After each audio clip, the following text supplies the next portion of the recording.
من الشیطان الرجیم بسم اللہ الرحمن الرحیم وبہ نستعین انہ خیر ناصر و معین وصلی اللہ علی سیدنا محمد وآلہ الطاہرین اللہم صلی علی محمد۔ نماز گزاران عزیز،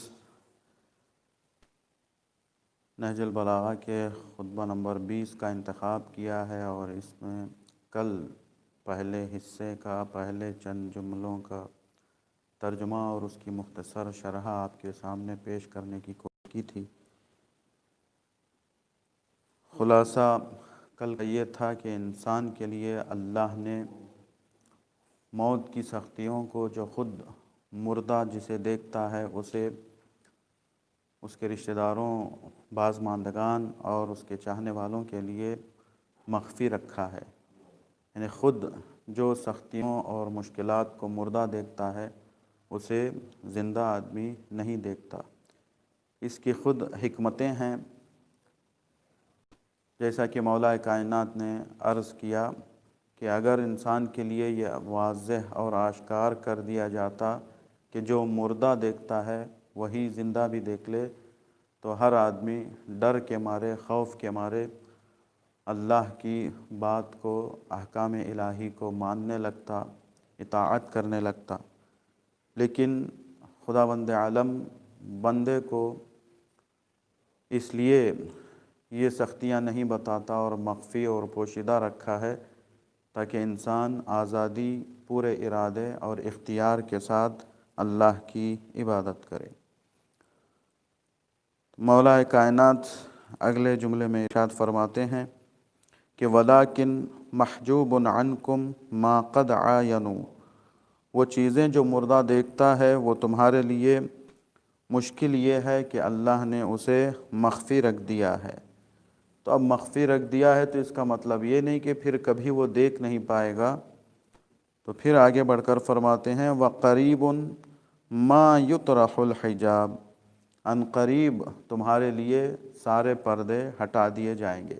یعنی آج جو ایک مرنے والا دیکھ رہا ہے، کل وہ وقت آئے گا کہ ان سختیوں کو، ان مشکلات کو آپ بھی دیکھیں گے۔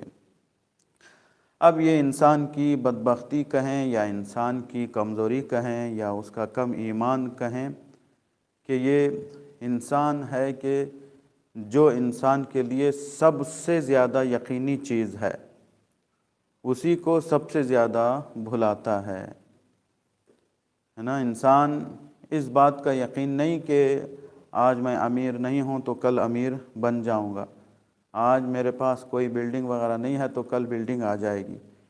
کسی بھی چیز کے بارے میں یقین ہو یا نہ ہو، لیکن موت کے بارے میں انسان کو یقین ہے کہ ایک نہ ایک دن مجھے بھی دنیا سے جانا ہے، دنیا چھوڑنا ہے۔ لہٰذا جو سب سے زیادہ یقینی چیز ہے اسی کے بارے میں سب سے زیادہ غفلت انسان کرتا ہے۔ یہ سمجھتا ہے کہ موت میرے لیے نہیں ہے بلکہ دوسروں کے لیے ہے۔ ہمارے ایک عراقی استاد عبدالامیر الوردی، جن سے ہم نے عربی مکالمہ وغیرہ سیکھا ہے، وہ ایک مثال دیا کرتے تھے کہ ہم لوگوں کی جو غافل ہیں موت سے، ان لوگوں کی مثال ایسے ہی ہے جیسے ایک بکرے کی ہے۔ یعنی دو بکروں کو ایک جگہ رکھ کے ایک بکرے کو ذبح کرتے رہیں تو دوسرا بکرا چرتا رہتا ہے، کھاتا رہتا ہے گھاس۔ کیوں؟ اس لیے کہ وہ بکرا یہ سوچتا ہے کہ مجھے نہیں مرنا ہے، موت تو اسے آئی ہے، کٹنا تو اس کو ہے، ذبح اس کو ہونا ہے، یہ سوچتا ہے۔ لہٰذا وہ غفلت کر کے چرتا رہتا ہے، ذرہ برابر بھی خوف اسے نہیں ہوتا۔ تو موت کو بھلانے والے انسانوں کا بھی حال یہی ہے نا۔ جس کو کندھا دیتا ہے تب بھی انسان یہی سوچتا ہے کہ میں نے کندھا اس کو دیا ہے، اسے موت آنی ہے، مجھے موت نہیں آنی ہے، یہ سوچ کر۔ تو یہ بہرحال انسان کی کمزوری ہے۔ تو امام فرما رہے ہیں کہ ان قریب یہ حجاب، یہ پردہ تمہارے لیے بھی ہٹا دیا جائے گا جب تم بھی موت کا نوالا بنو گے اور تمہارے لیے بھی وہ سختیاں واضح ہو جائے گی۔ ایک اور مقام پر اس خطبے میں نہیں، نہج البلاغہ ہی میں دوسری جگہ پر مولا کائنات اس بات کی طرف اشارہ کرتے ہیں کہ اے اللہ کے بندو، تم لوگ موت کو کیسے بھلا سکتے ہو، در حالی کہ موت نے کبھی تمہیں بھولا نہیں ہے نا۔ موت کو ہم بھلاتے ہیں لیکن کبھی موت ہمیں نہیں بھلاتی۔ تو یہ انسان کو متنبہ کرنے کے لیے، آگاہ کرنے کے لیے، ہوشیار کرنے کے لیے۔ اچھا، اب ایک سوال ممکن ہے کسی کے ذہن میں پیدا ہو جائے کہ یہ جو مولا متقیان فرما رہے ہیں کہ عنقریب پردہ ہٹ جائے گا تو انسان کیا دیکھے گا؟ دنیا سے دل لگائے ہوئے، دنیا کی لذتیں جو انسان جسے لذت سمجھتا ہے، در حقیقت وہی پردہ بن کر حائل ہوئی ہیں۔ تو مولا متقیان جو کہہ رہے ہیں پردہ ہٹے گا تو پھر انسان کیا دیکھے گا؟ اس کے بارے میں مختلف اقوال اور مختلف نظریات ہیں علماء کے درمیان، ایک طویل گفتگو ہے۔ میں دو چیز کو آپ کے لیے یہاں بیان کر رہا ہوں کہ انسان کیا دیکھے گا جب پردہ ہٹا دیا جائے گا، موت کی سختی وہ محسوس کرنے لگے گا تو کیا دیکھے گا۔ تو یہاں پر علماء بیان کرتے ہیں کہ ایک تو انسان اپنے اعمال کا نتیجہ دیکھے گا، جیسے ہی پردہ ہٹے گا اس کی آنکھوں سے تو اعمال کا نتیجہ دیکھے گا، اپنے کیے کی سزا جو معین کی گئی ہے اسے دیکھے گا۔ قرآن مجید نے آخری پارے میں یہ کہا اور آپ سب کو یاد ہے، فَمَنْ يَعْمَلْ مِثْقَالَ ذَرَّةٍ خَيْرًا يَرَهُ وَمَنْ يَعْمَلْ مِثْقَالَ ذَرَّةٍ شَرًّا يَرَهُ۔ یہ سب کو آپ کو معلوم ہے، یعنی ذرہ برابر بھی، ایک مثقال سے بھی کمتر بھی اگر انسان کوئی نیکی کرتا ہے تو اسے بھی دیکھتا ہے، اور اگر کوئی برائی کرتا ہے تو اسے بھی دیکھتا ہے۔ حضرت عیسیٰ علیہ السلام کے زمانے کی داستان ہے کہ حضرت عیسیٰ معلوم ہے کہ آپ کے معجزات میں سے ایک معجزہ یہ تھا کہ آپ مردوں کو زندہ کرتے تھے۔ تو حضرت عیسیٰ قبرستان سے گزرتے ہوئے اسم الہی کے ذریعے سے، اسم اعظم کے ذریعے سے حضرت عیسیٰ نے ایک مردے کو زندہ کیا۔ تو اس سے پوچھا کہ بتاؤ تم نے کیسے محسوس کیا موت کو، اور موت کے بعد جب تم سے پردے ہٹا دیے گئے تو تم نے کیا محسوس کیا؟ اللہ اکبر۔ تو وہ کہتا ہے کہ اے عیسیٰ، وہاں کا حساب، برزخ کی سختیاں تو بہت زیادہ ہیں جسے ہم عام طور سے سوچ بھی نہیں سکتے۔ حضرت عیسیٰ نے کہا تمہارا مطلب کیا ہے؟ کہا کہ مطلب یہ ہے کہ میں حمال تھا، یعنی لکڑیوں کے گٹھے لوگوں کے گھروں تک پہنچاتا تھا، میرا کام حمالی کرنا، میں ایک مزدور۔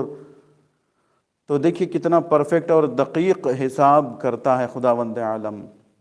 تو میں ایک مرتبہ لکڑیوں کا گٹھا لے کے پہنچانے جا رہا تھا، تو راستے میں میں نے سوچا کہ ابھی مجھے منزل دور ہے، تب تک میں جا ہی رہا ہوں، تو لکڑی کا تھوڑا سا حصہ جس سے خلال کیا جاتا ہے، دانتوں کو خلال کیا جاتا ہے، تو وہ ایک تھوڑا سا حصہ لے کے راستے میں نے اپنے دانتوں کو صاف کیا، صاف کرتا ہوا گیا اور اس کی لکڑیاں پہنچا دیا۔ میں نے سوچا بھی نہیں تھا اتنی ذرے برابر چیز کیا ہے۔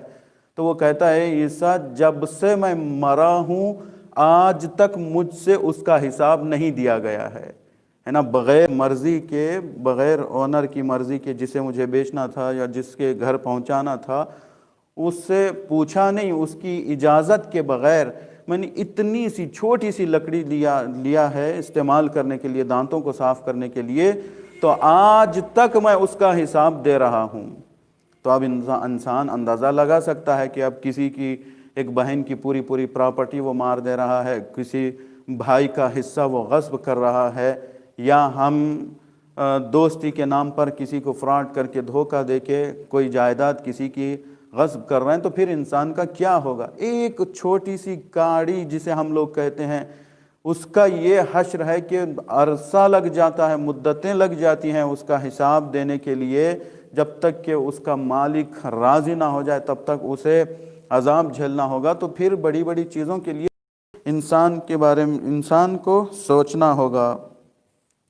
تو بہرحال کیا دیکھے گا؟ ایک تو انسان اپنے اعمال کا نتیجہ دیکھے گا کہ اسے کون سی سزا دی جا رہی ہے، کیا سزا اس کے لیے معین کی گئی ہے۔ دوسرا، یا پھر جو غفلت ہو چکی ہے زندگی میں، اس کے بارے میں وہ افسوس کرتا ہوا نظر آئے گا کہ اللہ نے مجھے اتنی مہلت دی تھی، اللہ نے مجھے اتنی فرصت دی تھی، میں بہت کچھ نیکیاں کر سکتا تھا، اللہ نے جو زندگی جیسی نعمت عطا کی تھی اس سے میں نے صحیح استفادہ نہیں کیا، کف افسوس ملتا رہے گا انسان، ہے نا؟ یا اپنے اعمال کا نتیجہ دیکھے گا یا اپنے کیے ہوئے پر شرمندہ ہوگا، افسوس کرتا ہوا نظر آئے گا۔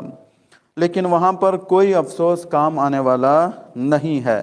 قرآن مجید کے سورہ مومنون کی آیت نمبر 99 اور 100 ہے، 99 اور 100، جس میں ارشاد رب العزت ہے کہ وہاں انسان کف افسوس ملتے ہوئے، یہ ہماری آخری بات ہے، کف افسوس ملتے ہوئے انسان کہے گا، خود قرآن کی آیتیں ہیں کہ قال رب ارجعونی لعلی اعمل صالحا فیما ترکت، انسان کہے گا پروردگار اب میں یہ جو سزا دیکھ رہا ہوں، یہ دیکھ کر میں ادھر چکا ہوں، رب ارجعونی، پروردگار تو مجھے واپس ایک مرتبہ زمین میں بھیج دے، ہے نا؟ کس لیے؟ لعلی اعمل صالحا، تاکہ میں نیک اعمال بجا لاتا رہوں، ایک فرصت مجھے اور دے دے، ہے نا؟ تاکہ میں جو کچھ مجھ سے کوتاہیاں ہوئی ہیں، غفلت ہوئی ہے، گناہ مجھ سے ہوئے ہیں، میں اس کی بھرپائی کر سکوں،